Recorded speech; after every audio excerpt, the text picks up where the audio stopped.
Salve, salve, meus camaradas do Pô de Bar, Resenha de Bar. Eu, Sandro Budi e meu amigo Rafael Tubino estamos mais uma vez aqui no Dona Maria Bar Cultural, que fica na Rua do Parque 183, no bairro São Geraldo. Sempre lembrando vocês para nos acompanhar lá no YouTube, Instagram e Facebook. Não esqueça lá de ir lá no YouTube, escrever lá no canalzinho, apertar o sininho para ver, né? E escutar também, né, Rafael? Claro. As nossas maravilhosas entrevistas que a gente está fazendo aqui no Pô de Bar. Também vamos lá vendendo o nosso jabazinho, já começando, né, Rafael? Já começa aí, já fala da Sil aí. E daqui a pouquinho a gente já vai passar para vocês. A Sil. A Sil tá tem até joia na Sil. A Sil tem até joia. Sil Rosa Leste Designer, especialista em cílios, sobrancelhas, gurias que querem lá fazer aquela sobrancelha, aqueles cílios. Vai lá na minha amiga Sil Rosa, que fica na Galeria de Primo Beck, 1137, sala 1711. E tem os guri lá também do Sarandi lá, né? Da Estilos Motos Multimarcas, que fica na Avenida Martins Basto 945. Os guri estão há 43 anos no mercado de motos, Rafael. É pouco tempo, né? 43 fui bem tratado. Capaz? Material de primeira qualidade, botei na minha amarelinha lá. E eu vou te passar uma coisa pra ti, o nosso convidado tem estilo de ser motoqueiro, hein? Eu não duvido. O nosso convidado, o nosso convidado tem aquele aqui, né? Embaixador, hein?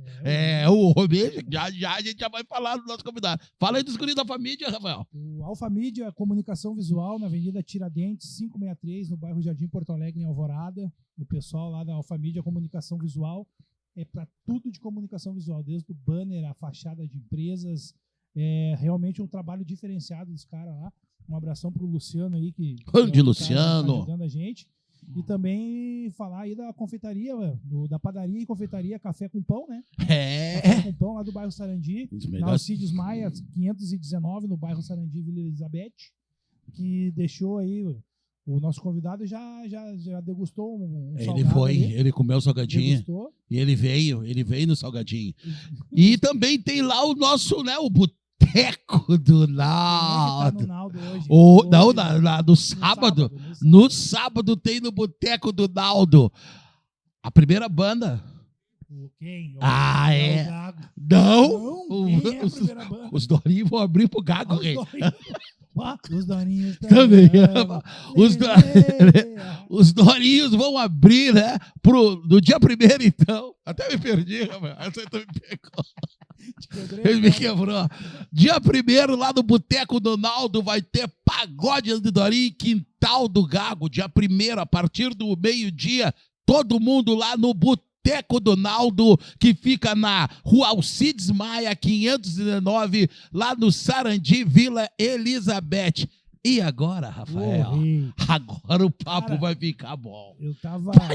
O homem lavou a mesa de livro. Diferenciado quando o homem chegou de livro e trouxe um vinho. E o vinho, eu já vi que ele hoje... me pegou demais. Hoje... O homem é diferenciado. Hoje é uma conversa diferenciada. É diferenciado. Hoje é... Eu já estava falando aqui no bastidor para ele da admiração que eu tenho. O homem... Admiração que eu nunca tive a oportunidade de falar pessoalmente para ele, a admiração que eu tenho. E agora hoje, no bastidor aqui, eu consegui trocar um pouco de ideia. Sabe o que você me pegou? Eu não tinha muita essa intimidade com isso aqui que me pega nele. É o cabelo grisalho, rei.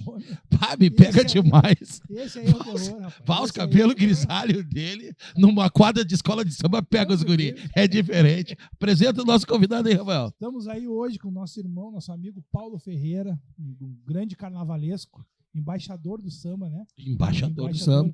A gente não sabe se ele é ou ele até vai falar para nós, ele continua ou não, né? Mas a gente, até então, é o embaixador do samba, do Carnaval de Porto Alegre, né? E queria te dar as boas-vindas, agradecer aí esse tempo que tu tá aí com a gente, né? Veio perder um tempinho com nós, trocar uma ideia, uma resenha informal aí de bar. E já começando aí, Paulo, antes de tu te apresentar e tal, começar a falar, queria saber de ti aí, como é que tu chega no carnaval, cara? Como é que Muita gente pensa assim, o Ferreira, eu sei porque eu ouço isso aí, é branco e caiu de paraquedas no carnaval. Como é que tu caiu de paraquedas no carnaval, Paulo? Fala aí pra nós. Primeiro, uma grande alegria, uma satisfação, uma honra estar aqui no recém-criado Pod Bar, Resenha de Bar. 2 meses. 2 meses.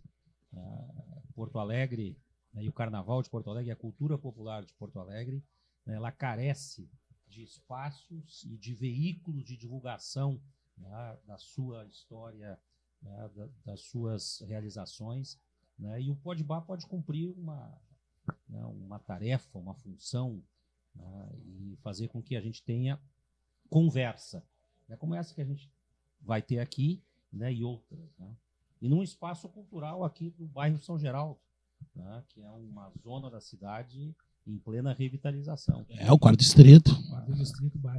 Quarto distrito, né, foi durante décadas, né, uma zona depreciada, uma zona caída, uma zona onde vigorava grandes depósitos e tal. E agora, questão de uns 10 anos, a gente vive, né, um fenômeno que também em outras cidades existem isso, mas Porto Alegre, felizmente, está tendo essa remodelação, porque esse bairro aqui é um bairro com toda a infraestrutura. Né? Aqui tu tens água, tu tem luz, tu tem, né, mobilidade, tu tem acesso fácil nesse bairro. Está perto do centro, né? Perto Também. do centro, enfim.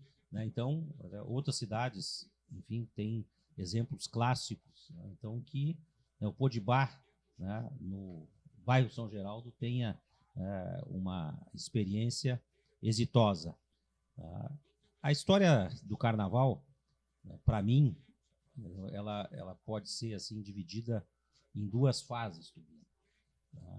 Eu sou porto-alegrense, né, de adoção, nasci numa cidade do interior, da região missioneira. Eu sou lá de Santiago, né, mas o meu pai e a minha mãe vieram para Porto Alegre, eu tinha 6 meses de idade. Meu pai era servidor militar, aí tinha uma lei à época que servidor militar, né, que não tinha escolaridade formal, com 10 anos de casa, ele tinha que sair, tinha que dar baixa. Né, mas ele teve no exército 10 anos, né, e ele aprendeu uma profissão. Né, e essa profissão fez com que ele viesse a Porto Alegre, montasse um negócio, e eu com 6 meses estava aqui. Então eu sou porto-alegrense, de fato. Né? E o Carnaval entrou, né, como na juventude, um pouco mais, né, na época já casado, enfim, os carnavais eram realizados ali na Augusto de Carvalho, né, ali do lado do centro administrativo. Muitos desfiles eu assisti ali por conta da experiência de governo que a gente teve aqui em Porto Alegre.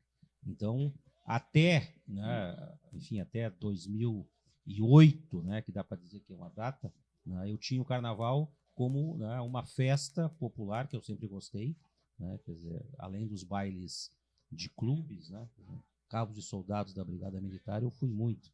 No Sargentos eu fui muito, no Partenon eu fui muito.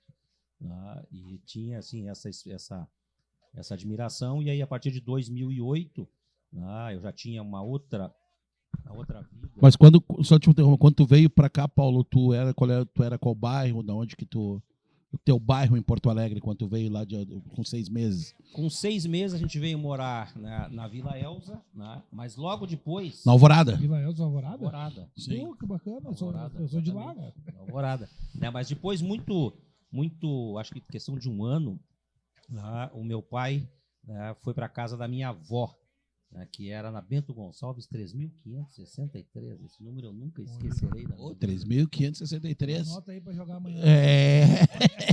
Eu fui. Uma casa, né, de esquina da Avenida Bento Gonçalves com a Rua Outeiro.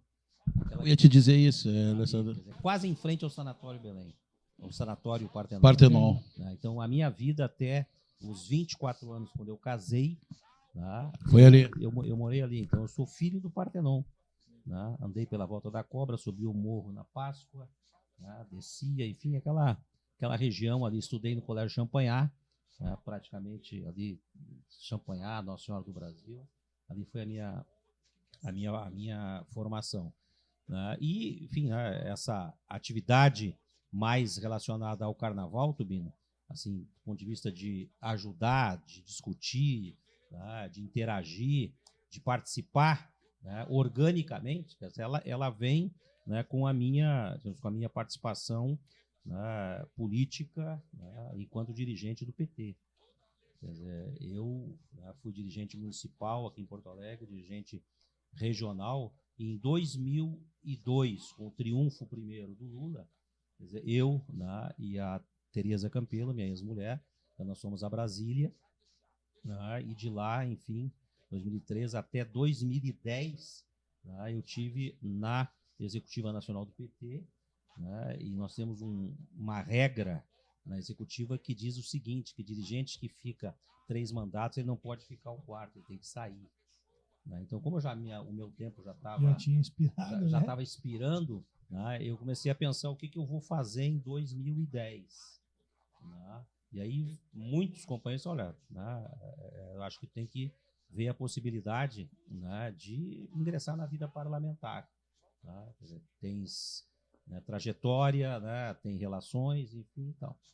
Mas eu sou um quadro partidário, assim, um quadro interno, um quadro de administração dos assuntos do PT. Eu fui secretário das prefeituras, eu fui secretário de Relações Internacionais e a minha última função foi secretário de Finanças Nacional. Eu assumi em 2006 e fiquei até 2010 como secretário de Finanças, cuidando da administração interna. Mas, enfim, aí o desafio se colocou e eu tinha que buscar relações sociais que me desse uma condição de representação para além daquilo que eu já tinha, que era uma história partidária importante, dirigente municipal, estadual e nacional. E foi em 2008 que eu tive a primeira reunião com dirigentes do Carnaval para apresentar. Na verdade, eu fui solicitado. Eu tinha um escritório na Andradas, eu lembro disso, na Andradas, que eu mantinha em Porto Alegre no escritório. E eu fiz uma primeira reunião com 4 dirigentes de escolas de samba aqui de Porto Alegre. O presidente do Império da Zona Norte, Ademir Moraes Urso, o presidente da Restinga, o presidente do Embaixador, o Giró, e o presidente do IAPI. E junto com eles estava o MUT. Então foi uma reunião assim, de aproximação e de tentativa de ver onde é que nós tínhamos algumas conexões. À época eu tinha muitas relações, relações com órgãos financiadores, relações com empresas, relações gerais, assim, isso interessava também ao Carnaval. Claro. Por conta do tema da sustentabilidade. E aí se estabeleceu uma relação que perdurou praticamente até 2014, que foi a última eleição que eu participei, a reeleição de deputado federal. E ali, a partir de 14, eu não tive o mandato reeleito. Essa participação organizada de um dirigente, por exemplo, político, que está ali cuidando das coisas, ajudando, cooperando, quer dizer, ela foi se esvaindo. E hoje eu tenho assim, enfim, uma admiração, continuo indo porque eu gosto. Quer dizer, eu tenho o Carnaval, se nós formos pensar enquanto justificativa de existência, o Dino aqui é um compositor, é um organizador do Carnaval também. Quer dizer, o Carnaval é a expressão da nacionalidade que nós somos. Certo? O Brasil é uma civilização. Certo? Qual é a festa? Qual é a celebração nacional que acontece do Acre ao Rio Grande do Sul? Caramba. A celebração daquilo que nós somos enquanto história, trajetória, enquanto patrimônio cultural, música, dança, cenografia, tudo que possa se imaginar enquanto representação simbólica de um local, no caso do Brasil, quer dizer, é o Carnaval. Então, assim, o Carnaval ele está já há décadas na agenda cultural do país. Diferenciado, evidentemente, tem praças maiores, praças menores, mas o Carnaval faz parte disso. Isso faz do Brasil um país único. Por isso que produziu o maior espetáculo da Terra. Não existe, né, em nenhum país do mundo, né, guardadas as proporções, evidentemente, não estou falando aqui em quantidade de gente, né, estou falando em espetáculo, em envolvimento de setores, né, em cadeias, né, que se formam em torno de um espetáculo, uma experiência como uma experiência brasileira. Não existe isso que faz a riqueza do carnaval. Né, existir aqui no lugar. Enfim, né, aí, digamos, eu permaneço, né, eu sou um admirador, né, vou continuar indo, né, porque gosto. O futuro, vamos ver o que vai reservar, né, mas eu vou continuar indo, né, e vou continuar dentro das limitações, evidentemente, né, que me cabe nesse momento, né, fazer aquilo que eu posso. Em relação à Restinga, né, a pergunta, né, assim, de onde que entra a Restinga, né? Essa reunião primeira, quer dizer, eu tive uma impressão, né, que depois se confirmou, né, de que a Restinga tinha um aspecto diferente daquelas outras escolas. Né? Só uma vírgula para pontuar. Tu chega no carnaval através do PT. Não é pela Restinga, no caso. Não. Tu chega pelo PT, num projeto novo de vida para ti, e daí tu conhece as pessoas e daí tu vamos dizer, tu te apega mais na Restinga, digamos, pelo que o potencial. Exatamente. O que aconteceu? Quer dizer, findado esse período, né, de permanência na Executiva Nacional, quer dizer, a pergunta que muitos fazem, é um cara jovem, né, uma pessoa que tem, né, uma capacidade organizativa, enfim, né, da onde que tu vai, o que tu vai fazer, entendeu? E, bom, de repente eu vou tentar a vida parlamentar, acho que posso contribuir com isso. Né? Então, assim, a razão explicativa, né, tem essa origem. Sim. Né? A Restinga, porque em relação às outras escolas, não tendo nenhuma relação de valor entre uma e outra, né, é uma particularidade que a comunidade da Restinga tem. Quer dizer, ela é, né, uma comunidade que, na época, né, se apresentava como, né, um centro, né, muito, muito importante. Sim, né? a comunidade também é totalmente engajada dentro da escola, né? Tá sempre... Não, e com outra característica, Tobino, quer dizer, a Restinga respira política. Né? Nós temos ali vários dirigentes, né, da política porto-alegrense que tem a sua origem na Restinga. Quer dizer, o Zanella tem, né, lá... O Pujol também. O Pujol é um restinguense, entendeu? O ex-secretário da Habitação, o doutor... Não é o Dizendrick também vai para aqueles lados. O Maurício também, mas mais recentemente, né? Mas o diretor... Goulart. Doutor Goulart, né? Compositor, enfim. Então, a Restinga tem essa... Não sabia, o doutor Goulart era da Restinga, não sabia. Então, a Restinga tem essa característica, né? E aí, bom, né? Aí foi um passo importante. Eu já tinha, assim, algum conhecimento por outras relações lá na Restinga, e a Restinga entrou, né? E hoje, né, a história consagra isso, né, que eu tive na Restinga uma parte importante, e tive, de fato. Né? Gosto e na medida do possível, eu estou lá. É que para o grande público parecia que a Restinga que tinha te trazido para o carnaval. Então na verdade, tu acolheu a Restinga. Tu achou que era ali que era o momento por toda essa questão. Paulo, tu é Restinga, Paulo? Tua escola de coração é Restinga? Sandro, é o seguinte, essa pergunta sempre foi feita. Entendeu? Eu não tenho, né, assim, em Porto Alegre, eu não tenho origem carnavalesca de escola. Isso não me... Tu é carnaval. Isso não me pertence. Né? E não teria problema em dizer que eu sou Restinga, eu sou imperador, eu sou bamba e tal. Né? Mas no senso, né, do carnaval médio, né, passou essa ideia de que eu era Restinga. Por isso que é bom a gente perguntar, né? Sim. Que na verdade, tu é uma pessoa, né, Paulo, que quando tu chegou no carnaval, e aí onde que eu quero fazer essa pergunta, essa pergunta para ti, foi numa questão de a gente aqui, como tu falou, né, achar que tu tinha esse vínculo maior com a Restinga, mas a gente que é do meio do carnaval, te via tu em todas as escolas, praticamente, né, ali curtindo ensaios, né, tendo bom relacionamento com todos dentro do carnaval. Aonde que eu quero entrar?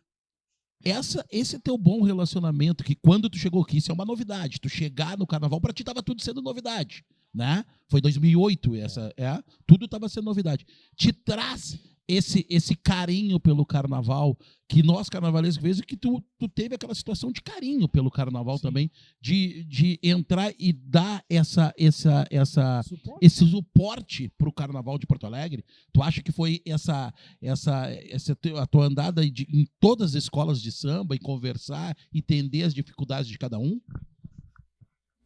O olhar, na minha opinião, o olhar, digamos, na época, né, como representante, né, e depois como gestor, tem que ser um olhar universal.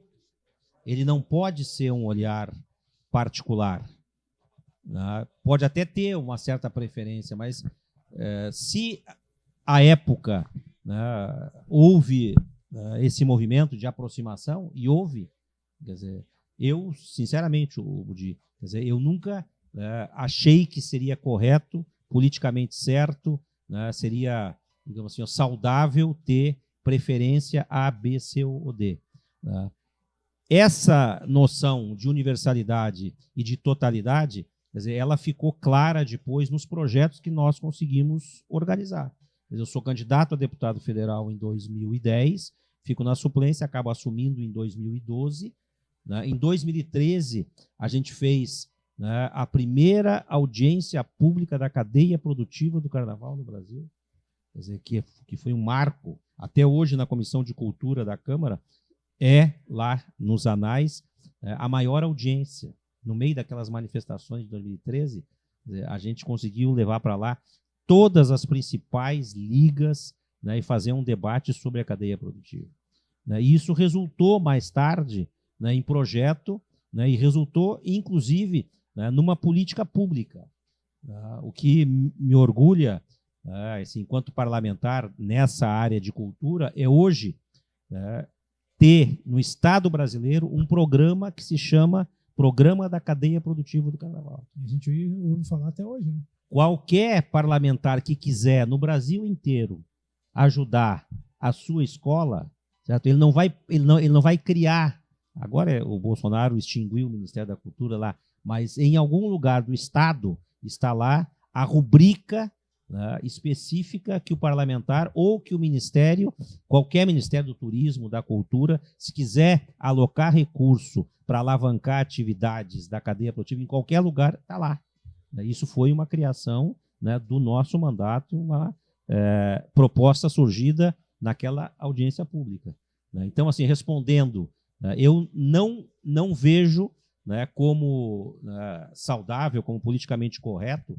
Né? Assim, algum parlamentar pode enviar um recurso para lá, um recurso para cá. Eu nunca fiz isso.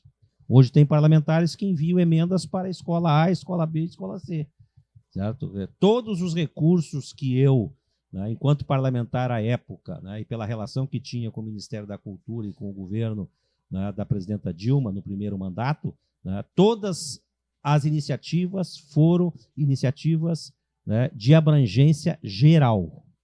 Certo? Nunca eu fiz emenda, né, para beneficiar Restinga, Imperador, Bambas, enfim, né, etc., outra escola. Sempre foi o seguinte, vai para a Prefeitura de Porto Alegre e a Prefeitura de Porto Alegre organiza como que esse recurso vai chegar a todas as escolas.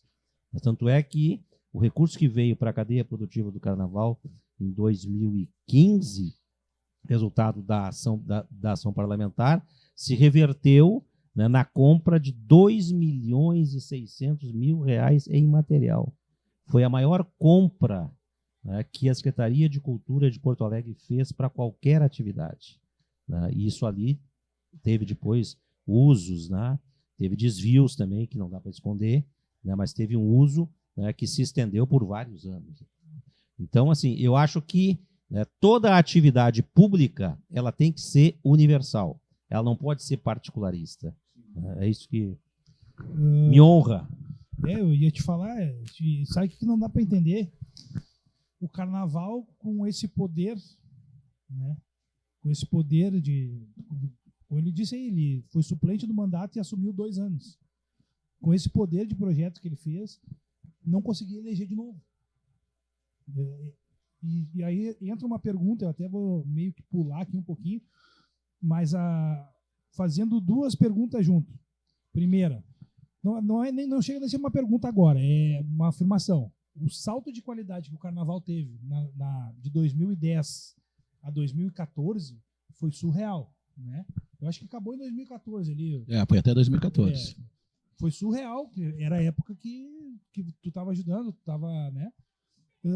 Aproveitando, falando isso e comentando um pouco antes da questão que eu comentei, tu acha que o Carnaval em si, devendo não é a palavra, mas hoje o Carnaval, tu não acha que o Carnaval não te ajudou como deveria? E em cima disso, Paulo, quero fazer em cima do que o Tubino está falando, eu quero te fazer uma pergunta em cima disso. Tu acha que dentro dessa situação, e eu quero entrar também nesses livros que tu deixou aqui, que eu vi que tu é um estudioso do Carnaval, né? Tu te preparou para isso. Tu acha que, em cima disso que o Tubino falou, e dentro do Carnaval, tu acha que o Carnaval de Porto Alegre, por esse salto que deu, né, quando tu chegou ali, né, na situação de recursos, trazendo, né, fomentos para dentro do Carnaval, tu acha que o Carnaval estava preparado para isso? 2 perguntas. Duas perguntas em cima do que tu falou. Tá dentro do jogo. Tá. Eu responderia, primeiramente, né, com a seguinte questão. O Carnaval, em qualquer praça no Brasil, ele tem que estar na agenda cultural das cidades. O que é isso? Certo? No Rio de Janeiro, por exemplo, em São Paulo, em Salvador, no Recife, em Florianópolis, em Vitória, em Macapá, em Parintins, e nós poderíamos aqui citar dezenas de outras cidades, certo? O evento Carnaval está inscrito lá no calendário da cidade, da Secretaria de Cultura, seja onde for. Isso é um fato importante. O que a gente viveu aqui de 10 a 14, vamos pegar esse período bom do Carnaval de Porto Alegre. A agenda do Carnaval estava vinculada, né, e era uma agenda propositiva do poder público municipal aqui. Certo? Na época era o governo Fortunati. Né? Então, havia iniciativa, né? Havia condições. Não vou aqui entrar em detalhes orçamentários, mas o direito à festa era garantido pelo poder público municipal. Né? Porque esse é um debate também que, né, não se chega, né, a um termo. Vou te falar, um denominador. Ele não comum, chega né? a um termo porque, né, as prefeituras, várias delas, se utilizam, né, seja uma hora do preconceito, uma hora das dificuldades orçamentárias, né, para retirar o Carnaval da agenda, né, e não é por esquecimento, né, é por sonegar um direito. Aqueles que gostam de Carnaval, né, aqueles que admiram o Carnaval, né, são cidadãos que consomem, certo? Pagam seus impostos, que geram movimento, que geram riqueza, não só para o Carnaval, naquela época que você vai comprar na serralheria, que você vai comprar na loja de tecido, que você vai empregar uma costureira, vai empregar um serralheiro. Não. Fora disso, eu sou cidadão porto-alegrense, gosto do Carnaval, pago o meu imposto, pago o meu IPTU, pago o meu ISS, tá? E eu tenho direito de exercer, né, a minha opção de atividade cultural. Mesmo o outro não achando que não é... Eu tenho direito. Eu tenho esse direito, com certo? certeza. Eu tenho direito. Então, o poder público ele tem que reconhecer isso. De 10 a 14, Sandro, né, a prefeitura reconheceu isso. Tinha, né, como nas épocas anteriores também tinha, com variações, mas, no geral, a lei de Lamar Machado é um reconhecimento, né, desse direito. Né? No governo Marquesan, o que a gente assiste? Né? Uma sonegação desse direito. Não só para o Carnaval, mas para a atividade cultural. Né? O Marquesan não só prejudicou o Carnaval, certo? Ele prejudicou várias outras atividades culturais para ele. Certo? O mercado deveria resolver essa situação, só que o mercado, né, é incapaz de resolver todas as situações. Eu me lembro daquela cena enfática dele, batendo bumbo no barracão da Restinga. Uma coisa surreal. Depois ele faz... E Sandro e eu, a gente foi numa reunião do Marquesan, na prefeitura, onde todo mundo achava que ele ia estar dizendo que não, vamos ter o carnaval. Ele teve a capacidade de botar todo mundo sentado, botar um slide e dizer não tem dinheiro para o carnaval. E daí ali a gente se sentiu envergonhado por outros motivos, mas... Aí o que tem, assim, complementarmente, nesse período de 10 a 14? Né? Tem, né, uma articulação que acabou impulsionando e mobilizando recursos extras que antes não havia. Né? E aí eu acho que a minha contribuição foi uma contribuição decisiva. Né? Por quê? Porque tinha, né, à época, a condição de acessar leis de incentivo que o carnaval não se beneficiava. Né? E por relações, né, por convencimento, né, esses recursos acabaram chegando aqui. Então, muitas empresas, né, que estavam no Rio Grande do Sul, por exemplo, Polo Naval de Rio Grande, né, foram procuradas. Eu, pessoalmente, procurei várias, né, e nós levamos lá, à época, a direção da CEPARS, né, e vários fizeram a dedução, né, correta, legal, né, do imposto devido em desconto à Lei Rouanet. E esse recurso veio agregar aquele recurso que já tinha. Né, como também alguns patrocinadores diretos. Né, na época, aqui a RBS fazia a transmissão. Né, então, havia interesse, né, de algumas empresas, inclusive, ter a sua marca associada, porque tinha uma grande divulgação. Então, e parte desse recurso ia também para as escolas. Né, então, o que nós vivemos ali nessa época? A gente já viveu uma combinação onde o poder público entrava, né, e houve, né, depois outros acréscimos. E isso reverteu em desfiles até hoje. Eu ia te falar isso, o produto em si melhora 100%. Né? Melhora, né? E a atividade, né, e digamos, a integração melhora e a qualidade melhora. Então a gente viu naquela época desfiles, né, prestigiadíssimos. Sim, né, foi os tempos áureos, né? Olha, de 2010 a 2014, eu não me lembro. Não, foi o salto, como eu disse, foi esse salto, e por isso que eu fiz essa pergunta para ti, Paulo.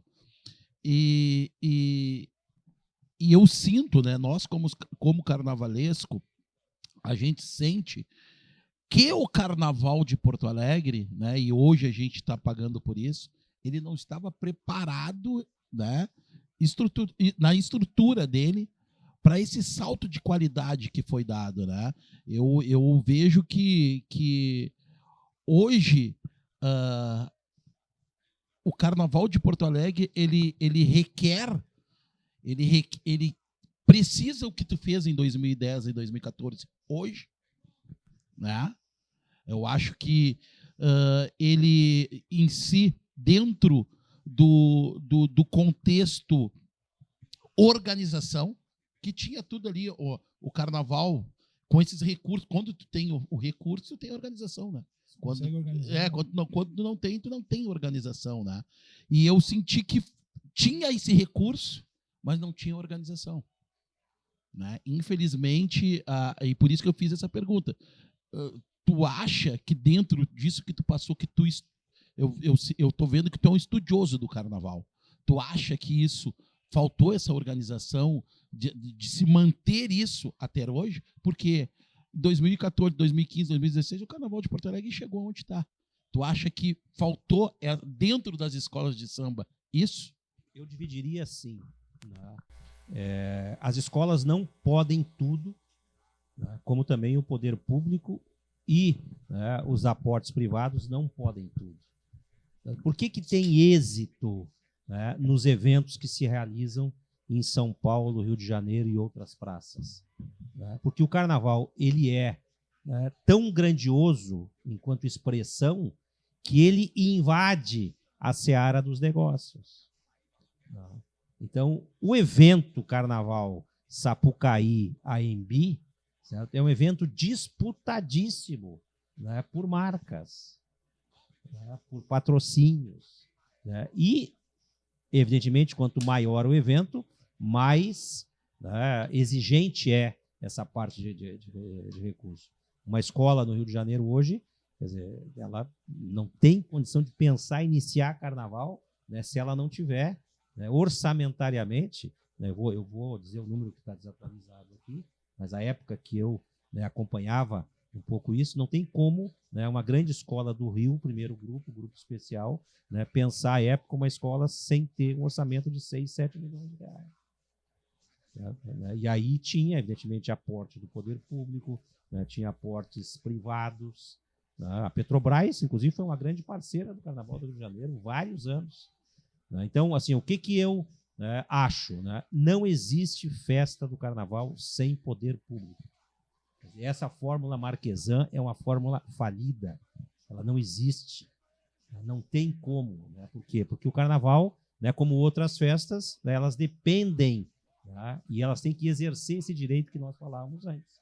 Né? Tem que ter esse recurso do poder público. Por outro lado, né, nós temos que ter também, né, aí uma, eu vou falar assim, o Sandro, né, uma qualificação de gestão nas escolas de samba. Tá? As nossas escolas hoje, elas vivem uma situação, do ponto de vista de gestão, eu diria assim, melhor do que viveram naquele período. Melhor em que sentido? Há uma nova geração de dirigentes. Era aí que eu queria chegar. Há uma nova geração de dirigentes, né, que visualizam, né, a gestão de uma maneira diferente. Certo? O que eu diria assim? Ó, nesse período de 10 a 14, tinha um pecado. Vamos dizer assim, um pecado. Eu vou dizer até um pecado capital. O pecado capital implica, num grau gravoso maior. Dirigente de escola de samba não pode depender a sua sobrevivência ou a sua vida dos negócios da escola de samba. Não pode. Certo? A escola de samba tem que ter, né, a sua administração. E o presidente não pode ser onipresente, onisciente, ele não pode ser o imperador da escola de samba. Certo? E isso aconteceu nesse período, né, porque eu conheço a história detalhadamente, né, dos indivíduos, das pessoas, né, e acho que isso foi um problema. Um problema porque faltou democracia, faltou transparência, né, e aí faltou cultura de gestão. E hoje, até hoje tem alguns ainda na frente e tem outros por trás também. Né, o que eu digo? Né, por que eu digo que avançou? Porque hoje nós temos exemplos de pessoas, né, na cabeça das principais escolas, né, que não dependem da escola, né, para a sua sobrevivência. Vou falar o que tem que ser falado. Certo? A presidenta do Imperador do Samba não depende do Imperador do Samba. Exatamente. Certo? O presidente do Bambas não depende do... Foi a gente, até só para elaborar um pouquinho mais, a gente trouxe eles aqui. Eles foram, se eu não me engano, no terceiro programa que a gente fez. Os dois. E ali a gente já vê que é diferenciado. Porque já começa, não que tenha que ter um diploma, mas, pô, começa falando com um advogado, começa falando com uma pessoa que ela é formada também. Contabilidade, contadora. Então tu já começa a ver a diferença da conversa quando começa a falar em prestação de contas, quando começa a falar em termos jurídicos. Tu começa a ver que, tipo, só um pouquinho. Tubino. Agora tá vindo. E há outros também. Eu acho que o presidente da Restinga, certo? O Aldo, aqui vou falar da Luana, do Break e do Aldo. 3 presidentes. O Aldo também, é verdade. Que tem a sua vida, né? Mas ela, enfim, independe da escola. Entendeu? Não tem que fazer negócio na escola para poder sobreviver. Certo? Isso é um problema. Essa mistura do privado com o público dentro das escolas nesse período de 10 a 14, eu acho que foi um dos aspectos muito prejudiciais. Eu vou citar, enfim, um outro presidente que chegou agora, que tem essa característica também, né, que é o presidente da Fidalgos, o André. O André, né, conselheiro tutelar. Lá, entendeu? Então, assim, ó. Tem um outro presidente, o presidente Anderson da Gravataí também. Ele é um presidente que ele não depende da escola, né, na verdade. Então, assim, como a nossa estrutura de escola de samba aqui, ela não pode profissionalizar, em algumas praças, né, as escolas profissionalizam os seus gestores. Aqui não tem como. Então, nós temos que ultrapassar essa fase, né, e ter na gestão das escolas um tipo, né, de dirigente, né, que seja um dirigente dedicado, né, e que não tenha na escola a sua fonte de renda. Fonte de renda, entendeu? Porque isso aí acaba, né, numa mistura. O outro aspecto, Sandro, que eu acho que nós deveríamos avançar muito aqui, quer dizer, as instituições, elas são umas que são quase centenárias já, né? O Bamba deve estar fazendo... O Bamba fez 83. 83, o Imperador vai para 64, tá? Fidalgos também é antigo. A Fidalgos é muito são instituições, né? E sempre me impressionou negativamente o fato dessas instituições ter um quadro associativo muito limitado. Isso aí é verdade. Certo? Então, assim, decide a escola e tem que prestar conta, né, para um colégio, entendeu, extremamente menor, muito menor do que de fato ele é. Então, pegar a nação bambista, por exemplo, né, ou a nação imperiana, é muita gente que se dedica, que doou parte da sua vida, entendeu, para ter, né? Então, eu acho que tem que caminhar, né, para um aspecto, né, de gestão mesmo profissional. Eu acho que a gente está caminhando para isso, ao menos, né, ao menos em algumas escolas. Aí. A gente acompanhou agora por pouco tempo. Está acontecendo ainda um movimento na Imperatriz, né, de tentar mudar o estatuto, porque não tem como entrar sócios novos. A gente acompanhei agora, no final de semana, teve uma mobilização na frente da quadra. Isso. O pessoal querendo renovar, né? Só um pouquinho. Como é que eu não posso ser sócio? Por que eu não posso ser sócio? Eu quero contribuir com a escola e tal. Então a gente está vendo um movimento sendo encabeçado pela Heleninha, né? Isso. A Heleninha encabeçando um movimento de novos sócios. A gente tem que renovar. Né? Exatamente. E Paulo? Crente, Paulo fez da Mas, eu fiquei... O que tu ficou? Ele falou, mas a minha pergunta ele não respondeu. O quê? Vai responder? Eu ia responder agora. Tá? As razões do insucesso de 2014. Tu acha que o carnaval foi... As razões do insucesso de 14. Tá? O que que após, enfim, um período sabático, né, de tentativa de explicação, eu acabei assimilando. Mas antes eu vou contar uma história.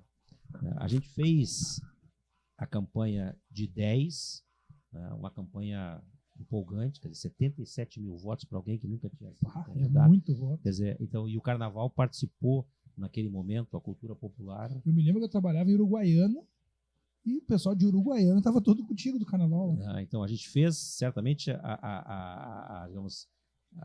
o evento mais, digamos, representativo, né, naquela caminhada do BRIC da última semana de 2010, né, onde, enfim, acho que dos 500, as baterias, enfim, né, porque tinha, né, acho que tinha aquela percepção de que a gente podia melhorar, né, a performance do Carnaval, né, com uma representação, né, que tivesse, né, apoio, etc. Porque o que tinha na época era, né, o Carnaval sendo o celeiro de votos para A, B ou C através de práticas tradicionais da política, né, que é o galeta, essas coisas assim. Então, aí tu chega alguém que tem, temos que organizar, tem que ter projeto, né, tem que ter isso, faz seminário, leva as escolas no Rio, e isso tudo trouxe um movimento importante. Né. Isso aí depois acabou, né, tendo essa elevação de prestação, né, de serviços com o mandato. Né, que foi em 12, foi em 12 e 13. E 14 veio aquela eleição. Foi um domingo, né, aquela eleição, e enfim, deu lá 50 e poucos mil votos, insuficiente. Fiquei na quarta suplência. Né, então, nunca que eu chegaria, mesmo, enfim, tendo alguma situação. 54 mil votos é bastante voto. Bastante voto. Na segunda-feira eu recebo um telefonema, Sandro e Tubino. Um telefonema lá do Rio de Janeiro, do Chiquinho, do Babado. Babado da Folia. Babado da Folia, né, o maior fornecedor de produtos de carnaval do Brasil. Não sei se ele está ainda em atividade. Eu acredito que esteja ainda. Não deve ser aquela mega, mas né? O Chiquinho nos atendeu aqui, né, de Rio Grande, Pelotas, né, como tinha, digamos, uma política de praticamente atender todo mundo, né, quer dizer, várias escolas faziam as delegações, iam lá, porque, enfim, né, comprar material de carnaval, né, a Praça do Rio de Janeiro é a praça que tem mais diversidade, etc. Ali, é mais barato. Né, do que... Então, o Chiquinho me liga segunda-feira e diz assim: ô deputado, né, eu quero lhe dizer só uma palavra. Né? Eu disse: fala, Chiquinho. Eles não fizeram. O que eles não fizeram? Não, eles não fizeram o que tinha que fazer. Eu só quero lhe dizer uma... Beleza, é só para mim poder entender. Eu só quero lhe dizer uma palavra: eles não fizeram. Né? Então, assim, para mim foi uma decepção muito grande, né? Mas não foi só o carnaval que falhou à época também. Né? Outros setores também, né, tinham recebido vantagens e projetos e tal, e também não... Quer dizer, eu acho que é injusto com o carnaval dizer que a minha não eleição em 14 se deve unicamente à falta de apoio e de empenho dos carnavalescos. Não é só isso. Isso aí é bom, é até bom, né? Não. Essa pergunta é uma pergunta que eu te fiz, mas não é minha nem do Sandro, é uma pergunta que a gente tem em grupos de debate e muita gente acha que o carnaval foi ingrato. E é bom ouvir de ti que não. O carnaval, como também, por exemplo, eu vou revelar aqui, entendeu? Eu tive várias parcerias, né, com prefeitos, né, que foi da eleição de 12, por exemplo, ajudei, né, com condições, com agendas, com propostas, etc, etc, etc. Alguns prefeitos se elegeram, né, porque houve empenho, né, e esses prefeitos, enfim, acabaram não correspondendo ali na frente também. Então, vamos limpar a área, né, não vamos aqui, né, nos autoflagelar, né, dizendo que não. Agora, o carnaval, né, enquanto expectativa, né, enquanto setor que foi claramente, né, beneficiado com as ações do mandato, beneficiado na sua expressão, porque a agenda, que se quiser agenda para qualquer lugar tinha, né? Então, nós tivemos representação, por exemplo, da Restinga indo para a China. Para a China, me lembro. Né, por relações com a Embaixada da China. Certo? A IAPI foi, né, toda ela, eu acho, 60 a IAPI pessoas. Foi para Brasília. Brasília, por relações à época, né, com o governo de Brasília, né, que estava comemorando o seu aniversário e tal. Né, e outras tantas delegações que foram para Paraguai, enfim, né? Então, a resposta, na realidade, né, não foi uma resposta de compromisso. Não foi. Né? Isso aí se revelou depois como um prejuízo muito grande para frente. Isso é uma ótima notícia, né, Sandro? Não sei se posso pensar assim, mas quer dizer que hoje, digamos que a porta do carnaval, se tu tivesse que entrar para dentro dessa porta de novo, tu entraria com tranquilidade ou não? Não, sem problemas. Eu não guardo mágoas. Eu só não, né, digamos, eu não concordo com alguns procedimentos, né, que estão fora das relações, né, fora, assim, digamos, do padrão, né, de civilidade, né, que a relação institucional, parlamentar, escola ou candidato e campanha tem que ter. Então, aí, Sandro, né, aí tem, evidentemente, né, escolhas, né, que se eu tivesse que fazer hoje, certo, eu não faria. Certo? Isso faz parte de uma avaliação e do ano sabático que se passou. Quer dizer, eu não estaria, né, e aí, né, eu ouço praticamente, né, essa frase que o Sandro dizia aqui antes, né, eu te avisei que tu estava mal acompanhado. Né, eu ouço essa frase recorrentemente. Né, ou o acesso a ti era muito difícil. Né, recorrentemente eu ouço. Entendeu? Então, enfim, né, eu não tenho, né, não guardo rancores, porque acho que em política tu não tem que ficar com isso, eu me traí. Não. Quer dizer, é uma nova situação, uma nova realidade. Né? Quer dizer, hoje a minha vida é uma vida, né, que eu independo das questões, né, de política. Quer dizer, eu tenho negócios particulares, privados, enfim, que dão a minha sustentação. Então, eu não tenho que estar me preocupando com isso. Né? Por isso que eu acho que se tiver, né, assim, alguma oportunidade vindoura, né, de eu poder estar colaborando, eu estou aí. Quer dizer, legal isso. Na época, o Tubino, pegando o gancho, ainda que tinha, né, aquela onda persecutória da Lava Jato em cima de mim e de outros, Quer dizer, eu fui convidado para ser coordenador da Comissão de Cultura, quando a Benedita era a presidente da Comissão de Cultura, em 2018. Quer dizer, eu não aceitei, né, tinha, enfim, uma condição muito, muito boa, né, eu não aceitei por razões, né, de proteção da época minha e do próprio mandato da Benedita. Né, mas, enfim, se mais tarde, né, as condições, né, tiverem postas, eu não me nego a discuti-las, de maneira alguma.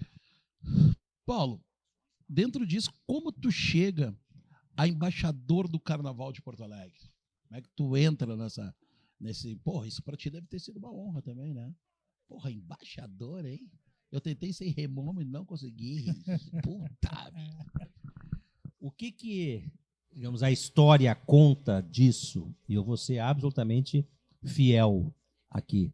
Né? Nós estávamos, né, nesse movimento, né, de parceria, alguém, né, um ente, eu, no caso, buscando, né, legitimidade através de propostas, através, né, de programas, né, e o Carnaval também querendo, né, apoio político. Uhum. Essa criação do embaixador é uma criação do presidente Urso.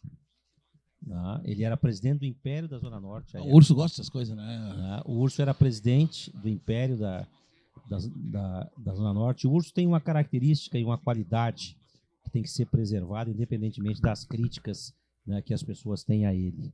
Certo? Ele é uma pessoa, né, digamos, ousada.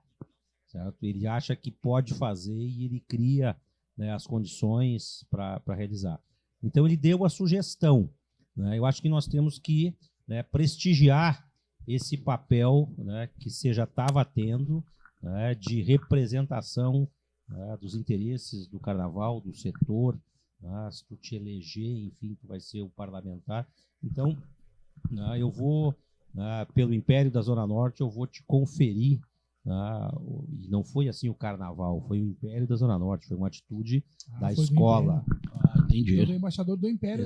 Não, do Império. Tanto é que a bandeira é a bandeira amarela do Império, né? Então eles, eu vou te conceder aqui, eu sou o presidente, tenho essas prerrogativas. No caso, tu é meu embaixador, então. Sou embaixador. Tipo, pessoal. Então eu vou, e essa, digamos, essa honraria, certo? Ela causou uma polêmica na época.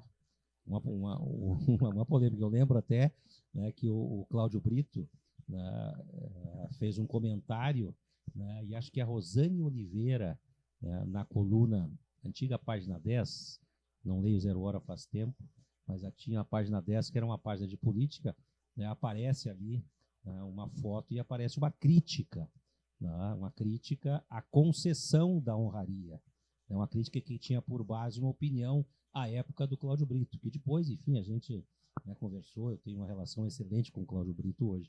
O Cláudio Brito dizia, né, que o título e a honraria era indevida à época para alguém que não tinha trajetória e história no Carnaval.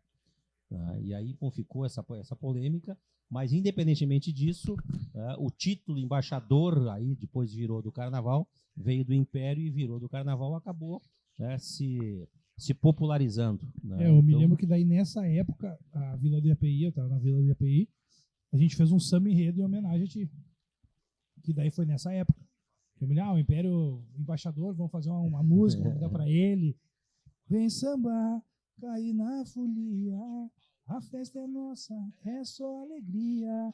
Uma estrela no céu clareia, o Carnaval é Paulo Ferreira. Ah, é? Era isso aí, agora eu me lembrei, agora eu não tinha me lembrado no começo, agora eu me lembrei. E daí se tornou o grande Paulo Ferreira pro público do Carnaval também, né? Tu era só pros dirigentes ali, o pessoal que quando vê, começou, tá, mas quem é o Paulo Ferreira que tá recebendo uma bandeira do Império? Quem é o Paulo Ferreira que tem um samba enredo em homenagem a ele? E daí começa o pessoal a querer também saber mais coisas do Paulo Ferreira, né? E daí o homem... Bom, eu sou suspeito para falar, né, cara? Então, aí depois, consequentemente a isso, né, veio a eleição, né, que foi o que deu, né?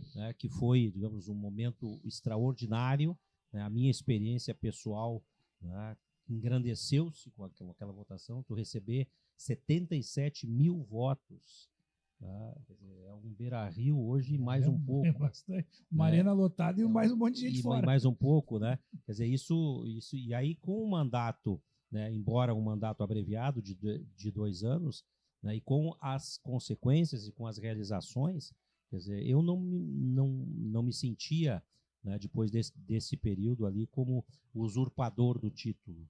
Entendeu? Acho que realmente, né, eu pude cumprir uma função de representação. Né, e aí, bom, se estendeu, né, durante o período todo e eu fiquei muito honrado com isso. E tu sabe, Sandro, que eu falei informalmente aqui antes, mas vou falar novamente agora para até formatar uma outra pergunta. O Paulo Ferreira é um cara que... Isso daí a gente está falando lá em 2010, 2012, 2014, nós estamos falando isso aí. E agora, o ano passado, eu fui na disputa do Imperador, lá na final de Samba Enredo, e tô lá, curtindo, né? Quando chega o homem. Sem holoforte, sem nada, foi lá, foi na Copa, pegou uma coisinha, tá lá, ô, Tubino, blá, blá, blá. Tipo, é um cara que teve toda essa vivência, toda essa experiência. Podemos dizer que teve uma parte boa, teve uma parte ruim, mas hoje é que nem nós. Tá que nem nós, né? Vai pro samba, vai curtir, vai dar a volta dele, vai. Isso daí eu acho, cara, que além de tudo, mostra o amor que tu tem pelo carnaval, entendeu? Tu não é o cara aquele que, não, o cara tava se aproveitando não, tu gosta da parada. Uma pergunta que eu quero fazer em cima disso que tu tá falando, quero fazer pro Paulo. Dentro de toda essa tua experiência, né, Paulo, do PT, né, de administração que tu tem, dá para ver que tu é um cara que tu enxerga, né? Tu nunca foi convidado pelo Carnaval de Porto Alegre a dentro das ligas, assim, algum gerente, te perguntarem alguma coisa, cara, como é que a gente pode fazer isso aqui hoje, né? Hoje ninguém te procura, né? Na situação que está o Carnaval de Porto Alegre hoje, né? E tendo essa tua vivência que tu tem, né? Tendo essa expertise que tu tem, né? Nunca ninguém te procurou do Carnaval? Eu nunca me neguei a convites para a gente refletir sobre a nossa festa. Né? Então, eu tive convites para participar de seminários, né? O presidente da FenaSamba, o Cachito, me convidou, eu sou membro, né, honorário e fundador, né, da FenaSamba, porque a FenaSamba foi, inclusive, uma das ideias produzidas a partir da cadeia da audiência pública essa de 2013. Né? E eu, enfim, eu tô à disposição, Sandro. Né? Eu tenho disponibilidade, né? E se as ligas de Porto Alegre, enfim, acharem, hoje é uma liga só, né?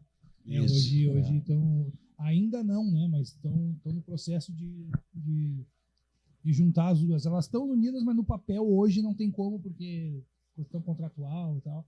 Tá. Mas enfim, eu tô aí à disposição. O meu papel à época era um papel distinto, né? Quer dizer, eu era, digamos, participante, mais enquanto apoiador, né, do projeto, como uma ideia, né, de revigoramento, uma ideia, mas assim como membro de mesa aqui, como nós estamos aqui agora, né, o que você acha sobre como é que deve ser e tal. Quer dizer, esse convite eu não tive ainda. Vem aqui discutir que eu quero, né, queremos ver como é que isso se realiza melhor. Por exemplo, para ficar menos teórico aqui o assunto, né, essa, né, situação de duas ligas, quer dizer, eu sempre tive posição contrária a isso. Sim, acho que todo carnaval. E eu falei à época para os dois presidentes. Eu acho que essa situação é uma situação, né, anacrônica, isso não existe em lugar algum do Brasil. Né? O nosso carnaval já está fragilizado, né? Com duas ligas não se justifica. Então eu vejo assim, né, com um olhar otimista, né, essas notícias de que as ligas elas podem, né, ter uma só institucionalidade para negociação e para definição de política.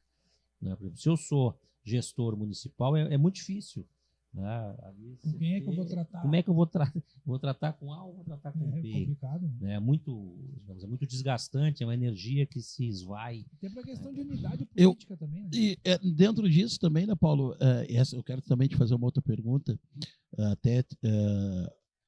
Eu até comentei aqui, né, quando teve o presidente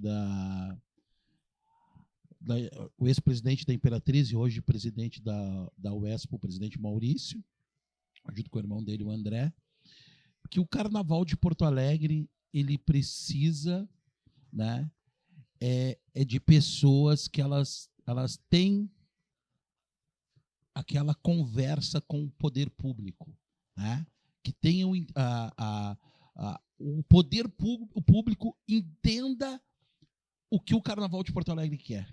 Que às vezes a gente não adianta como o Rafael passou, a gente teve uma reunião há um tempo atrás com o Marquesan e ele fez ali um slide, vocês, né, escutem aí, e a gente não tinha Não tinha quem pudesse argumentar com ele, exatamente. A pessoa que tinha que argumentar, ele, não, eu não quero ver. A pessoa que fosse, e eu, é meu amigo, eu gosto dele, que é o presidente Juarez, que era o ex-presidente da Aliespa, né? Ele não quis argumentar com o presidente. Foi vergonhoso. Ele tirou o microfone da mão do Juarez. Não no caso do aquilo ali Juarez, mas foi vergonhoso o prefeito da cidade tomar uma atitude daquelas ali. A atitude que ele fez, né? Foi muito ruim. Então, dentro disso a gente precisa, e hoje o Maurício, né, tem essa característica de fazer isso, né? De ter esse diálogo. E eu gostaria de saber, na tua visão, né, que eu vejo que tu é um cara que tu é, além de toda a experiência política que tu tem, né, tu é um cara que entende o 2008, que tu chegou no Carnaval, né? Tu entende muito o Carnaval de Porto Alegre, tu enxerga muito. O que é a dificuldade hoje, Paulo Ferreira, da gente ter o nosso sambódromo no Complexo Cultural do Porto Seco? Nós temos as nossas arquibancadas. Qual é a dificuldade? Além do dinheiro, que a gente sabe que é o primordial, mas a gente vê que é uma coisa que não anda, não sai. Passa governo. Passa e não. É que é uma coisa que não. O que tu acha daquilo dali? Queria saber da tua opinião. A criação do sambódromo, né, lá no governo do Verli, né? Verli, isso mesmo. João Assir Verli, que foi aquela decisão, né, naquele local, passado, enfim, quase 20 anos, né? Acho que disso, talvez. Quase 20 anos. A avaliação muito particular minha é que aquela decisão foi uma decisão errada. Por quê, Paulo? Foi uma derrota do Carnaval de Porto Alegre. O pessoal não queria ir para lá, queria ficar no centro. Uma derrota. Por que é uma derrota? Tá? E depois derivam daí vários problemas. O abandono daquilo lá, por exemplo. O Carnaval, enquanto espetáculo, enquanto representação cultural, né, simbólica do que nós somos, em todas as praças que eu conheço, Sandro, em todas as cidades que eu conheço, está no centro da cidade. Por que é o centro da cidade? Porque está na agenda da cidade. O Brizola, quando fez o sambódromo, ele fez em 180 dias o sambódromo.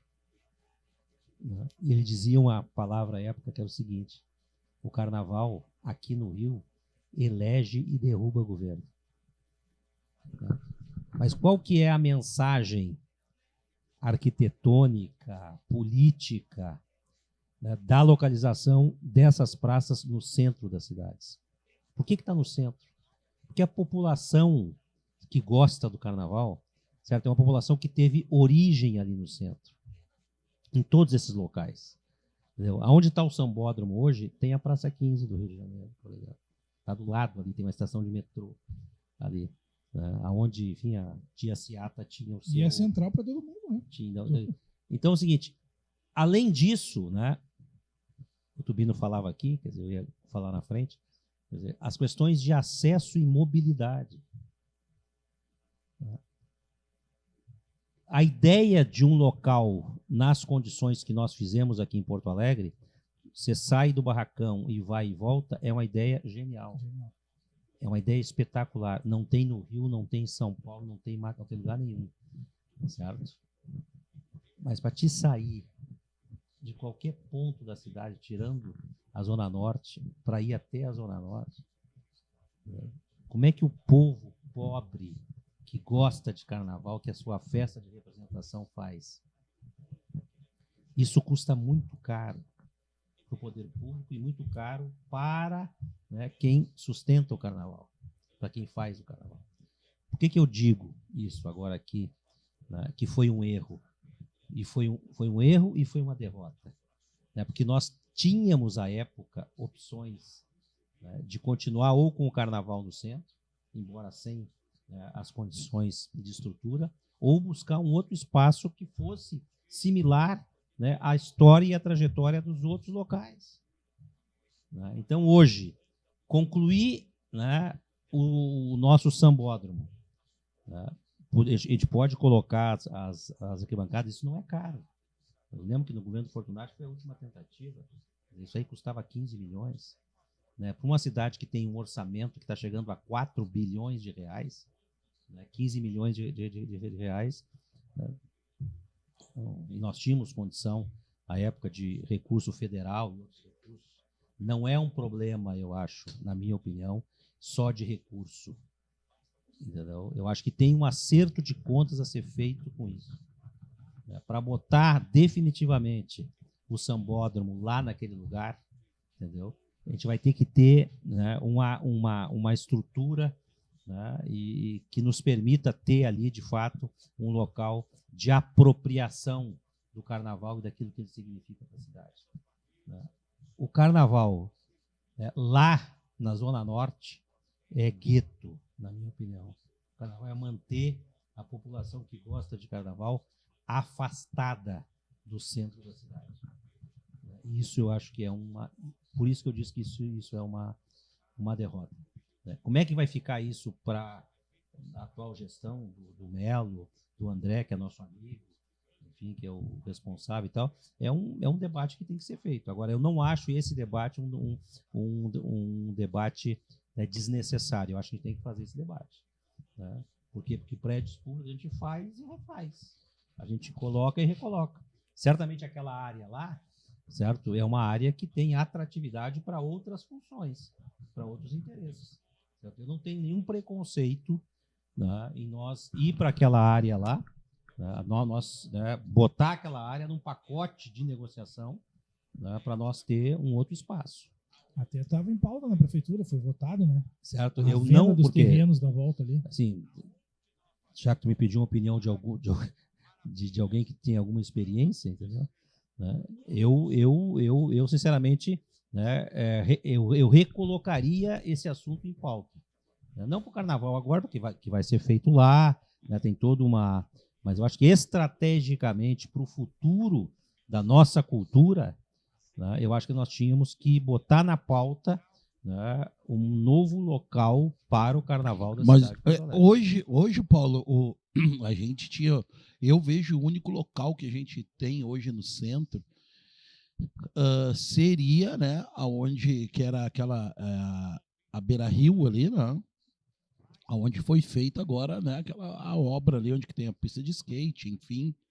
Não sei se hoje Orla ali, né? é a Orla. Não sei se hoje existe esse espaço no centro ou a antiga Augusto de Carvalho. É o único lugar que a gente tem, na verdade, para fazer esse espaço de um sambódromo no centro. Não, acho que a gente não tem mais esse espaço hoje, né?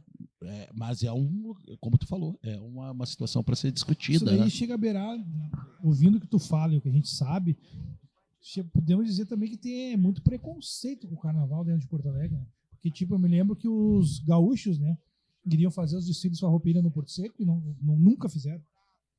Não, no Porto Seco é feito os carros alegóricos que eles contratam os carnavalescos para fazer e o desfile é no centro, quando tem. Só o carnaval é lá. Então... E eu também, na verdade, eu sou meio suspeito, porque eu sou da Zona Norte. Sim. Então, para mim, o sambódromo é um espetáculo ali. Eu que sou carnavalesco. Mas tem sentido, muitas vezes, quando a pessoa diz que o carnaval... E foi o melhor... claro, o auge do nosso carnaval, né? A gente chegou de 2014 a 2010 a 2014, né? Mas ia até em público, né? A gente via o Porto Seco lotado, entendeu? RBS toda hora passando. Mas eu me lembro que o carnaval da Augusto de Carvalho, né? Eu peguei e eu vivi esse carnaval, era em torno de 5, 6 mil na arquibancada e umas 50 mil pessoas em torno. É o centro, né? É diferente. Até pegando esse gancho, a gente vê 2 dias de carnaval na Zona Norte. A Borges bota mais gente que no carnaval. Num dia. Pelo que na Borges ali tem 20 mil pessoas, 30 mil pessoas numa descida da Borges. O carnaval não consegue botar 30 mil nos 2 dias lá. É complicado. Paulo Ferreira, como tu enxerga o carnaval de Porto Alegre hoje, na tua visão, o jeito que ele tá? Sandro, o Carnaval da Resistência eu tive, né? E a decepção, né? A tristeza, na realidade, com aquele carnaval, né? Que é o carnaval do final do governo Marquesan. Então, acho que não há parâmetro. Nós não viveremos mais uma situação, né, de abandono, né, e de sonegação de direitos que a gente teve nos 4 anos do Marquesan. Isso não existe mais. Certo? Não podemos ter divergência com o governo do Melo, mas é outra situação. O carnaval do ano passado, desse ano, maio, né, eu estava lá. Frio. Muito frio. Muito frio aquele carnaval. Foi um carnaval de retomada. Um carnaval onde tinha uma produtora, né, e onde as escolas fizeram, né, o máximo para apresentar, né, o seu espetáculo. Teve movimento de quadra, né, tiveram os sambas, tiveram... eu acho que nós estamos numa rota, de reanimação. O paciente estava praticamente, entrando em colapso. Estava em colapso. Aí, enfim, né, veio e hoje o paciente já saiu da sala, né, já está andando, né, está indo para casa e agora tem que fazer um exercício para poder se recolocar na vida normal. Eu acho que tem tarefas do poder público, né, eu acho que o governo Melo, né, ele tem uma compreensão diferente, né, ele pessoalmente, quanto persona, né, e a equipe que ele montou é uma equipe que dá audiência ao carnaval. Certo? Eu votei na Manuela, não votei no Melo, mas não tem nenhum problema em reconhecer aqui, né, que o André tem feito um excelente trabalho, né, de presença, né, de valorização, né, de criação de uma condição para o melhor espetáculo. Né. O que a prefeitura pode fazer além disso? Isso é uma pauta que as entidades, enfim, no caso agora uma só entidade, vai ter que tratar. Né. Pode mais? A minha opinião é que pode mais.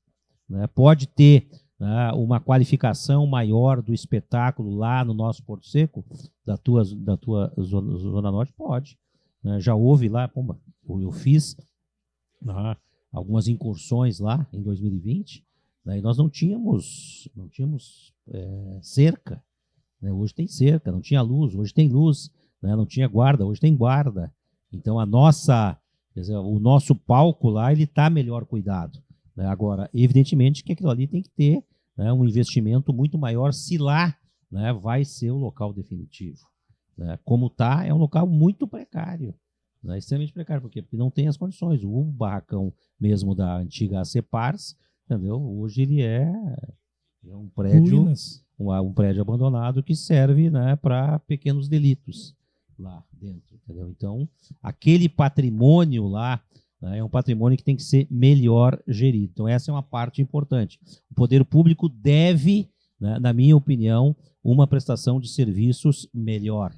Né? Os termos disso, as condições disso, né, se tiver abertura, né, na Secretaria Municipal de Cultura, a nossa entidade tem que apresentar a pauta. Nós queremos isso, que é possível, que não é possível, que deu, que não deu e tal, e tem que fazer pressão para realizar. Né, porque nós já tivemos em épocas anteriores, né, um compromisso maior do que hoje nós temos. Né, muito maior, no governo Fortunati, no governo do Fogaça e nos governos anteriores da administração popular. Todos tiveram, né, o Carnaval teve um lugar melhor do que hoje no primeiro ano do governo Mello. Então, eu acho que essa pauta é uma pauta pertinente, uma pauta que pode ser colocada, né, e nós vamos ter o resultado disso no próximo desfile. Do ponto de vista das escolas, como eu não faço parte, Sandro, de nenhuma gestão de escola e acompanho assim, porque tenho amigos em todas elas, né, eu tenho amigo no Bama, tenho amigo na Restinga, tenho amigo em todas elas. Assim, participo dos eventos quando me convidam e tal. Eu acho que tem esse percurso a fazer de melhoria de qualificação de gestão. Não é um assunto, né, que a gente possa relegar a um segundo plano. Ter uma escola em condição, né, de apresentar a sua prestação de contas, de apresentar um plano, quer dizer, eu acho que isso conta muito. Conta muito por quê? Porque a credibilidade, né, das gestões eles se adquirem através disso, de gestos. Eu vou apresentar todo ano para o meu conselho fiscal a minha prestação de contas, por exemplo. Quer dizer, isso é um ato educativo que tu tem que fazer no Grêmio Estudantil, tu tem que fazer na escola de samba, tu tem que fazer no clube de futebol, tu tem que fazer na igreja, tu tem que fazer em tudo quanto é lugar. Então, assim, esse percurso é um percurso necessário. Do lado, digamos, dos interessados, daqueles que acham que podem contribuir, né, com o Carnaval, a gente tem que trilhar outros caminhos, eu acho. Entendeu? Quer dizer, eu acho que toda a mobilização que se fizer no sentido de aproximar setores financiadores do Carnaval, né, para se tornar um evento atrativo, quer dizer, eu acho que esse caminho é um caminho que dá para fazer. Né? Quer dizer, eu tive, né, vou citar aqui um exemplo, no período que eu tive, né, essa presença mais orgânica no Carnaval, né, o Zafari sempre foi, né, um parceiro do Carnaval.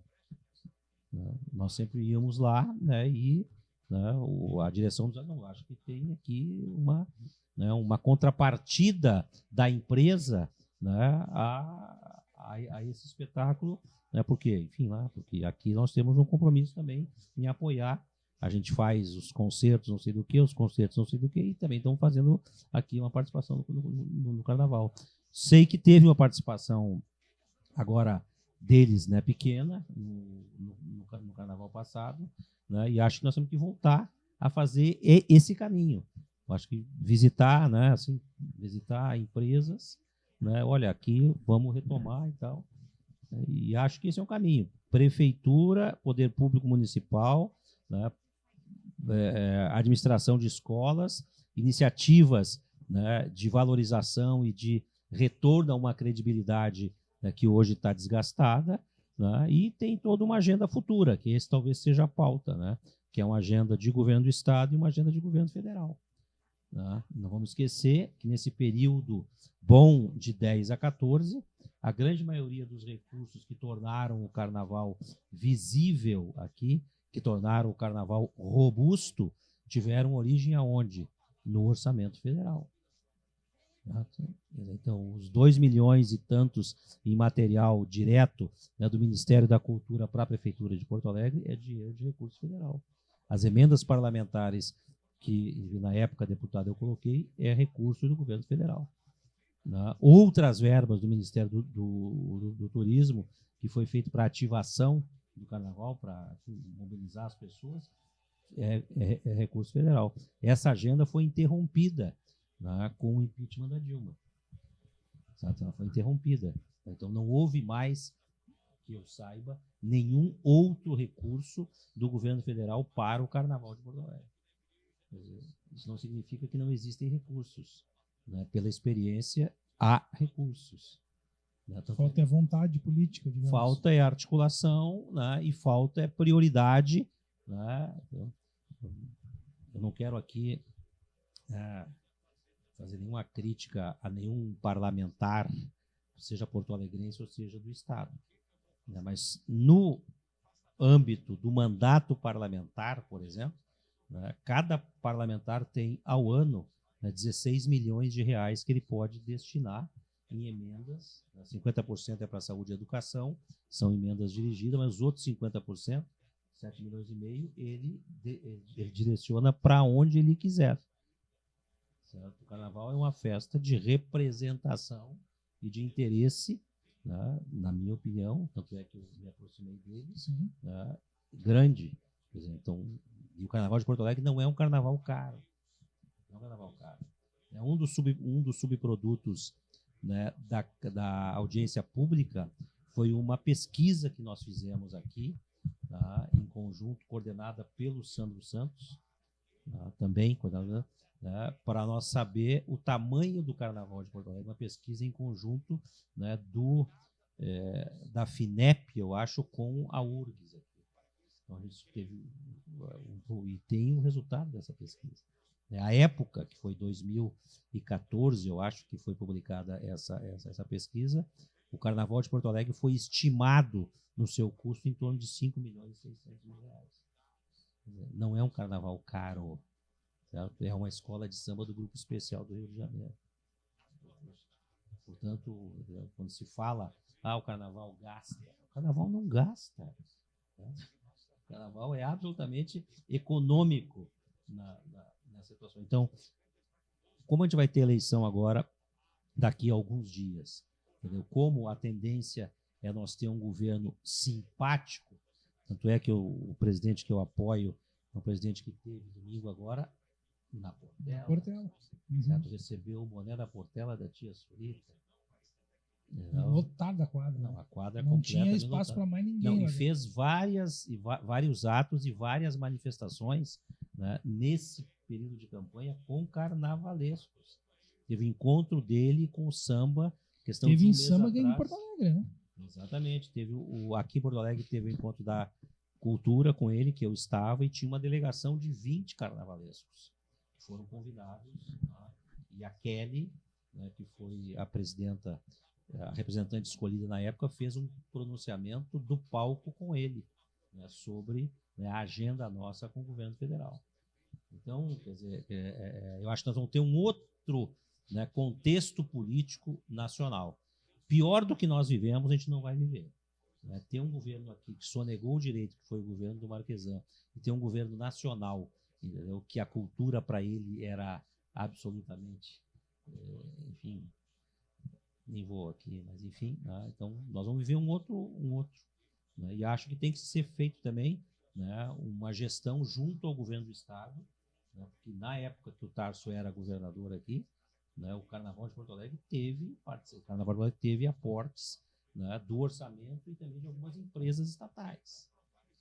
Então, se nós vamos falar de financiamento, não é a ausência de recursos, né, que nós vamos, né, não é por elas que nós vamos deixar de ter iniciativa. Agora, a direção, né, da nossa entidade, ela tem que ser uma direção propositiva. Ela tem que fazer esse diálogo com a prefeitura, diálogo com a iniciativa privada, diálogo com o governo do estado e diálogo com, né, a União, no caso. E eu acho que por isso, né, meio que dando uma finalizada nisso, eu acho que nós vamos ter um ambiente muito melhor agora. Talvez, né, não cheguemos de 10 a 14, mas eu acho que a gente vai ter pela frente aí, não esse ano, porque a gente não vai ter condição, mas lá para 2024, né, o nosso carnaval, eu não tenho nenhuma dúvida, né, que nós vamos ter um carnaval aqui muito mais qualificado. Ô, Tubiano. É uma aula, né? Eu tô parado aqui, né? E o cara, eu tô olhando, Paulo, e esses livros aqui, cara? Eu trouxe aqui eu queria fazer na realidade uma fala aqui com vocês, né, que fosse essa fala estrutural, né, para a gente, de uma vez por todas, né, assim, botar fora da nossa pauta isso de que o carnaval, quer dizer, ele é desimportante, isso só existe em sociedades atrasadas, só em locais, entendeu, onde não tem esse olhar para a economia criativa, né, esse olhar, né, para aquilo que gera, que em todas as sociedades, entendeu, emprega a gente, né, dá a condição de sustentabilidade. Por que eu trouxe os livros, o Sandro? Entendeu? Porque cada um deles traz uma particularidade. Entendeu? Tem um deles aqui, né, que é esse aqui sobre as festas populares da Idade Média. Né? Mostra para Esse aqui sobre as festas populares da Idade Média, onde o carnaval, à época, 1400, lá vai uma coisa, ele era, né, comparativamente às chamadas festas oficiais, aquela festa em que o povo se identificava. Né? Tinham as festas oficiais dos reis, né, dos feudos, né, que eram as festas onde o povo não se via nelas. Né? E depois tinha as festas populares, que eram os carnavais. Tudo aquilo, por exemplo, que a Igreja da Idade Média dizia, né, que lá na frente tu ia ter, né, um paraíso, etc., tu tinha que sofrer aqui na Terra, no Carnaval, naquele tempo de Carnaval, certo? As pessoas, né, que viviam em condições como a grande maioria nossa hoje, nosso público vive, se sentiam como, né, participantes, como ativas, como felizes. Isso é lá na Idade Média, certo? 1400 e pouco. Então, assim, o Carnaval ele vem como uma expressão, né, que perpassa tempos e perpassa histórias e países. Né? Só que no nosso teve essa genialidade, né, de nós conseguir aqui ter o samba, né, nós conseguir aqui, né, ter essa formação social que nenhum outro país tem. Quer dizer, nós temos aqui uma origem indígena e africana que nenhum outro país combina isso. Né, e depois vieram os imigrantes. Então, e nós não nos dividimos. Certo? A história do Brasil não é uma história de divisão, é uma história de unidade. Né? E quem é que dá esse laço culturalmente no Brasil inteiro? Aí tem que perguntar para o gestor que é contra o Carnaval. Entendeu? Vai estudar um pouquinho, né? Vai ver o que né? Da onde vem isso. Quem dá esse laço, quem dá essa amarra geral, entendeu? É o Carnaval do Acre ao Rio Grande do Sul. Então, tem coisa aqui. Eu trouxe aqui o livro do Joaquim, do Sena, por exemplo.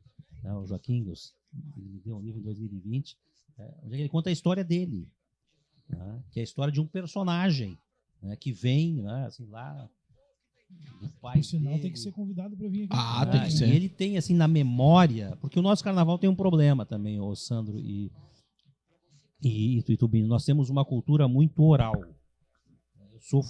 Eu sou formado em História, né, como formação aqui na URGS. Eu sou barra 85, hein? Lá 85.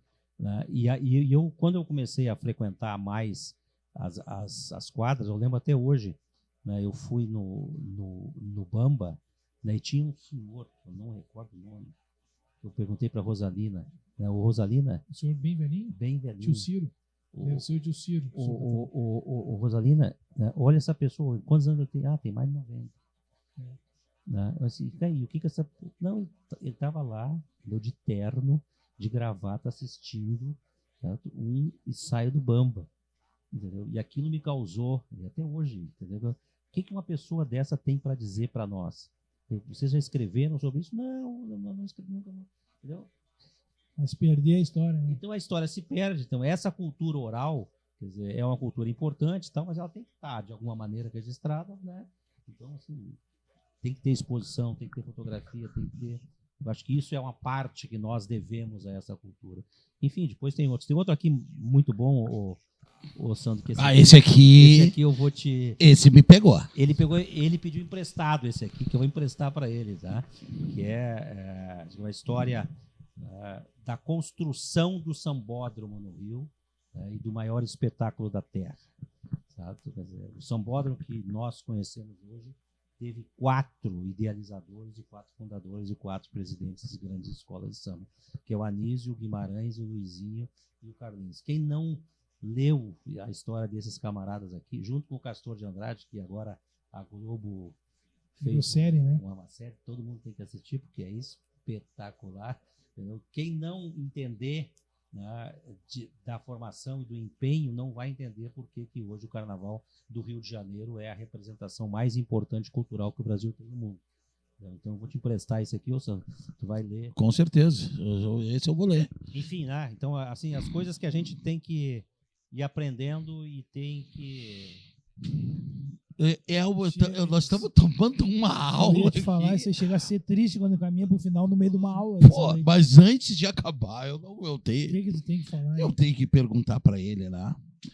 Paulo, saindo um pouco do carnaval, indo para a política, o que tu está vendo?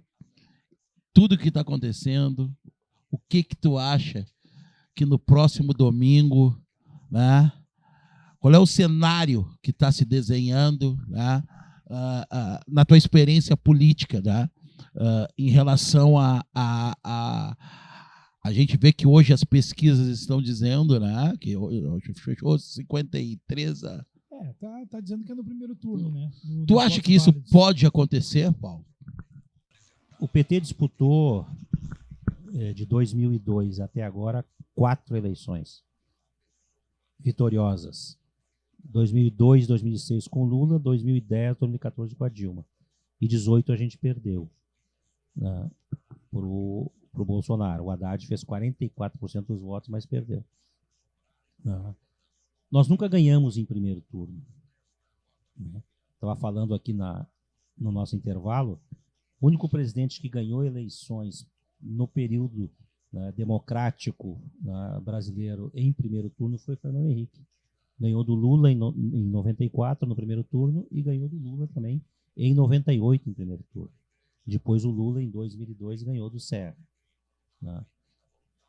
O que aconteceu no Brasil em 2018, né, foi um acidente na democracia brasileira. Foi um acidente. Tá? Porque a maioria, equivocadamente, né, como no nazismo, tá? Por isso que ele é dito como genocida, né, apoiou, né, uma representação política, né, digamos, incondizente com aquilo que nós somos. Um país democrático, um país plural, um país diverso. Certo? Eu não vou aqui estar, né, ocupando o nosso tempo em dizer das asneiras que o Bolsonaro fala. Tá? De tudo aquilo que ele falou sobre os negros, sobre as mulheres, né, sobre os direitos, os direitos individuais, tá? Assim, sobre aqueles que perderam a vida na pandemia. Não vamos aqui perder tempo com isso. Tá? Mas o que aconteceu em 2018 gerou, na sociedade brasileira um movimento de frente que eu, né, que acompanho política, né, desde sempre, desde o Colégio Champagnat eu acompanho política, eu era do Grêmio Estudantil do Champagnat, né, depois fui bancário, enfim, né, depois entrei na política. Então, portanto, lá do final da década de 70 até agora, 2022, eu não tinha presenciado, né, uma unidade de forças políticas tão diversas em oposição a alguém. Não tinha. Porque nós tínhamos, geralmente, uma diversidade de opções. Né? Hoje, praticamente, nós temos, né, aqueles que apoiam a candidatura do Lula e aqueles que apoiam a candidatura do Bolsonaro. Né? O Ciro é uma expressão muito pequena e as outras duas candidatas também não conseguem impactar. Então, o que pode acontecer isso? Né? O que pode acontecer agora, dia 2? As pesquisas, né, nesse último ano, e eu gosto de ver pesquisa, o Budi, da seguinte perspectiva. O que dizem as pesquisas no largo período? Pequeno período, não, eu acho que são muito suficientes. No largo período, a pesquisa diz que o Lula, de um ano atrás até agora, sempre cravou 44% de votos. Ele não ganhou e nem perdeu. Se pegar as pesquisas de outubro do ano passado, 44%. 44%. O que aconteceu nos últimos 20 dias? Né? Essa tendência de aumentar os votos, né, 44% do total, tá, estou falando, ela vem aumentando instituto a instituto. Então, o IPEC deu 2 pontos, o Datafolha deu 2 pontos. 2 pontos no Brasil é 4 milhões de votos. Certo? 4 milhões de votos. Então, se essa tendência, né, ela se confirmar nos próximos dias, né, ele passa dos 44 para os 47, 48 de todos. Se chegar aos 48, ele ganha no primeiro turno. O que será, na história brasileira, né, e das democracias ocidentais um fato inédito. Eu não conheço, né, país da América Latina, América Central, América do Norte, Europa. Né? Eu fui secretário internacional do PT durante 2 anos. Praticamente eu viajei o mundo inteiro. Certo? Eu ia para tudo, porque o PT e o governo era muito, muito convidado, então eu fui em vários lugares. Né? Eu não conheço experiência de um candidato a presidente que tenha sofrido o que ele sofreu, né, e tenha voltado da forma com que ele voltará. Não existe. Não tem Alemanha, não tem Itália, não tem lugar nenhum, não tem Estados Unidos. O cara teve preso 580 dias. Então, daria para dizer que ele estaria com a carreira encerrada, né, que fica em casa, né, curte lá e tal, e a tua biografia está maculada. Aconteceu o inverso. Ele sai, né, e faz a maior aliança política. Ele trouxe o Alckmin para vice dele, que em 2006 o Alckmin chamava ele de ladrão. Então, a capacidade e a genialidade desse personagem... Eu ia te falar grandeza, cara. Isso aí se chama grandeza. Tu aceitar isso aí, botar o cara do teu lado, cara. Então, enfim, né? Eu acho que tem 2 personagens aí, né, importantes simbolicamente nessa fase, ao menos que eu me reconheço como agente político. Né? Tem o Mandela, né, e tem o Lula. Mandela mais universal, porque o tema do Mandela era um tema, né, estruturante de racismo, de luta por direitos, etc. Eu estive na África do Sul em 2010, visitei a cadeia que ele ficou, que é na ilha de Robertson, né? Uma ilha que dali ele via a Cidade do Cabo. Ele passou 26 anos nessa ilha. E ele sai e faz a unidade da África do Sul. Ele demorou 4 anos negociando lá com o de Klerk, que era o presidente à época, o que ele queria. Né? Ele dizia o seguinte: eu só vou ser candidato a presidente, né, se tu aprovar uma lei aqui que é o seguinte: quando eu assumir, metade dos cargos formais de trabalho da África do Sul são dos negros. O negro não tinha direito de ser funcionário de lanchonete, entendeu? Não tinha direito de trabalhar, o direito ao trabalho não tinha.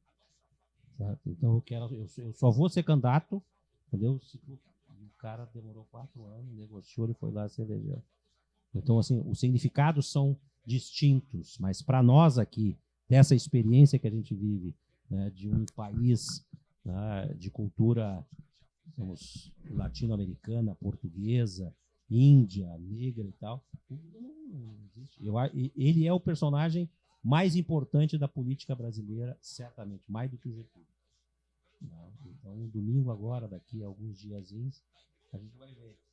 Se ele confirmar no primeiro turno, a gente vai tomar umas garrafinhas de vinho a mais aí. Bom, Rafael, é aula foi aqui hoje, né? Cara, ouvindo o cara falar aí, aula. É Eu quero dizer, cara, que primeiramente, Paulo, eu quero te agradecer, né?